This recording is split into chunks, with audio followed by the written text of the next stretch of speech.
Wah! Well, tune this out! Wah!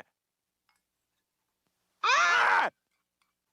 Ah! Brian used to be the family's voice of reason. However, he's morphed into a hypocrite and a jerk who sees everyone as beneath him. So today we're bringing you our list of the 7 worst things Brian has done. Your husband's a Navy SEAL?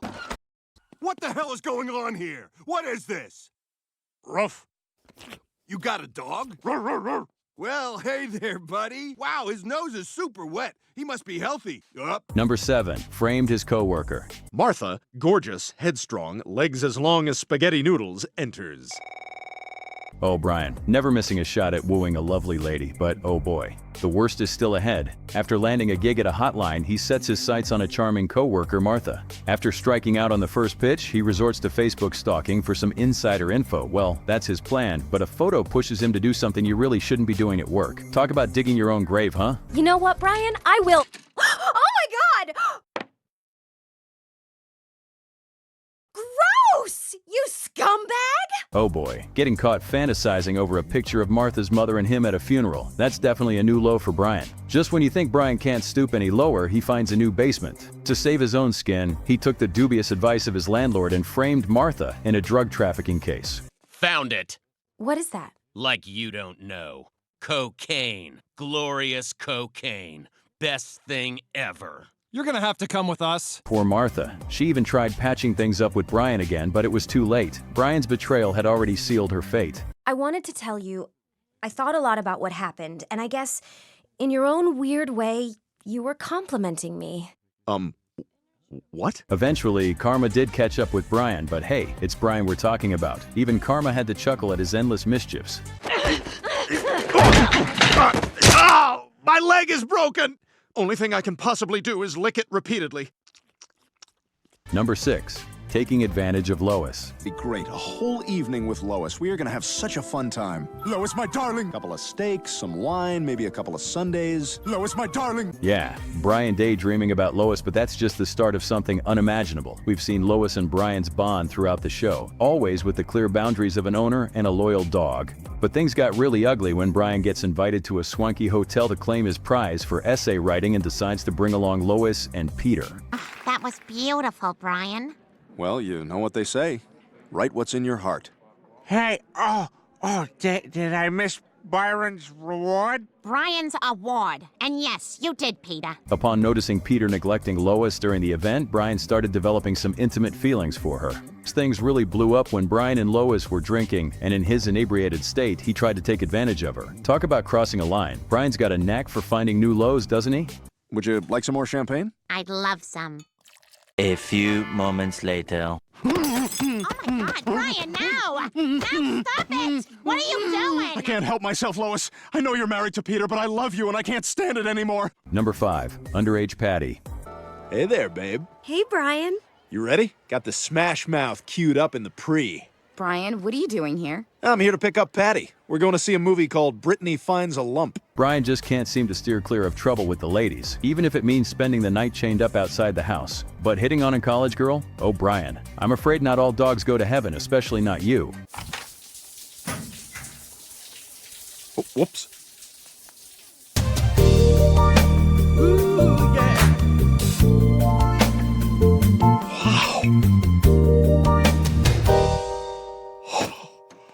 Holy crap, that was Patty!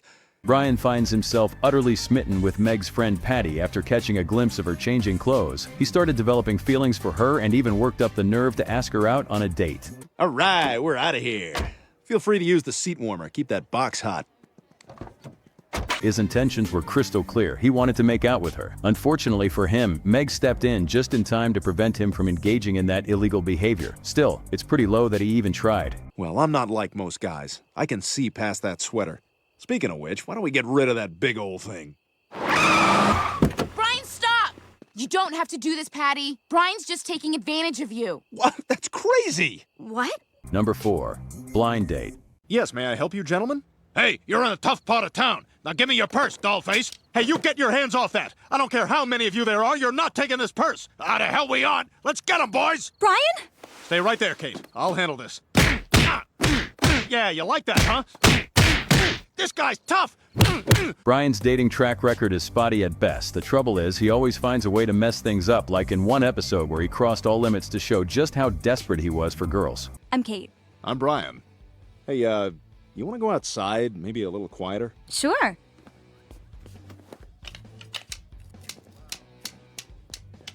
Oh, my God, Hey, check out Brian with a blind chick. Ryan falls head over heels for a blind girl named Kate, only to discover she despises dogs. And to win her over, he undergoes a drastic personality change and resorts to a series of outrageous stunts during their dates, like pretending to climb a fake Eiffel Tower, all in a misguided attempt to appear incredibly romantic. Are we almost at the top?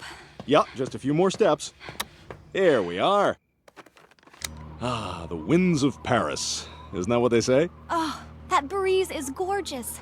And I think I smell croissants? Do you? You have an amazing sense of smell. Brian goes to extreme lengths by dressing up in bizarre outfits in front of Kate's parents, all to conceal his true identity. Eventually, he confesses to Kate, leading to their breakup.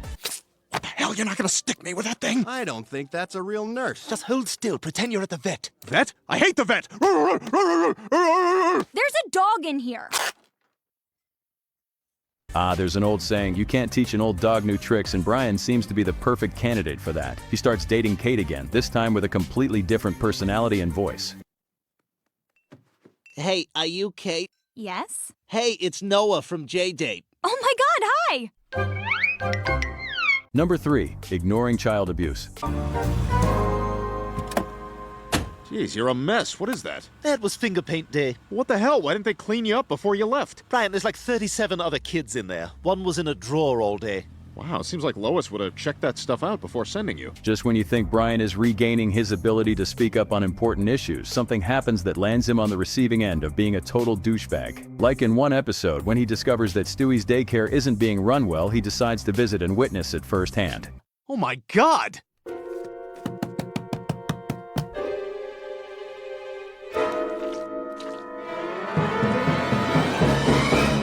Kids playing with knives, pooping in trash cans, and painting with blood. These horrifying scenes infuriate Brian and drive him to confront Miss Emily. However, upon seeing Miss Emily, he quickly forgives her transgressions, disregarding Stewie's and the other kids' safety concerns, and instead tries to pursue a romantic relationship with her. This is awful. Where's your teacher? Probably out back. Excuse me, are you Miss Emily? Yeah, hi. Who are you? Brian. Brian Steele. I was just dropping Stewie off. Brian crossed all boundaries of neglect when Stewie came home with a dislocated shoulder, claiming Miss Emily caused it. Brian dismissed it, claiming he simply slept on it, all to avoid spoiling his scheduled date with Miss Emily. Are you sure?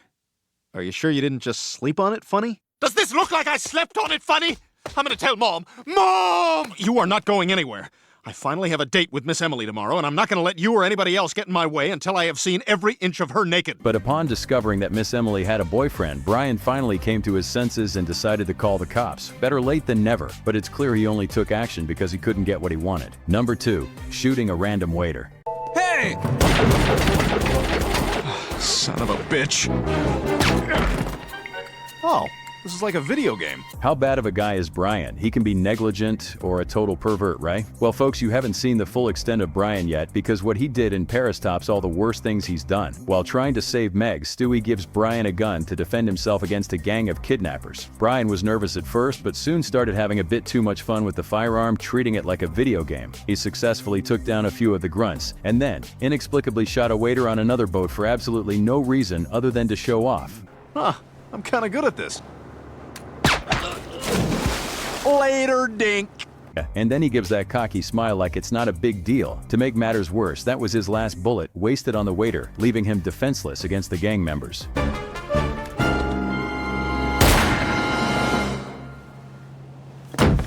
That's for shooting one of our guys! Yeah! Yeah, our boat! Our boat! This boat! Number 1, act of heroism.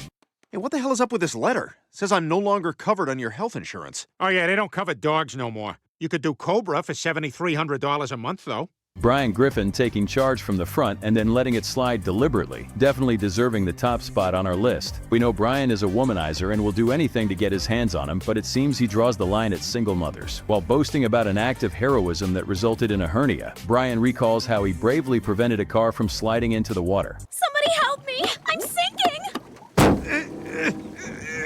hurry! I can't hold it! Okay, let me just unstrap my baby.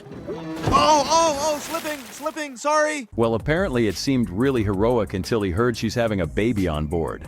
Thanks for watching. Please be sure to subscribe. Go ahead, like the video for more Family Guy content.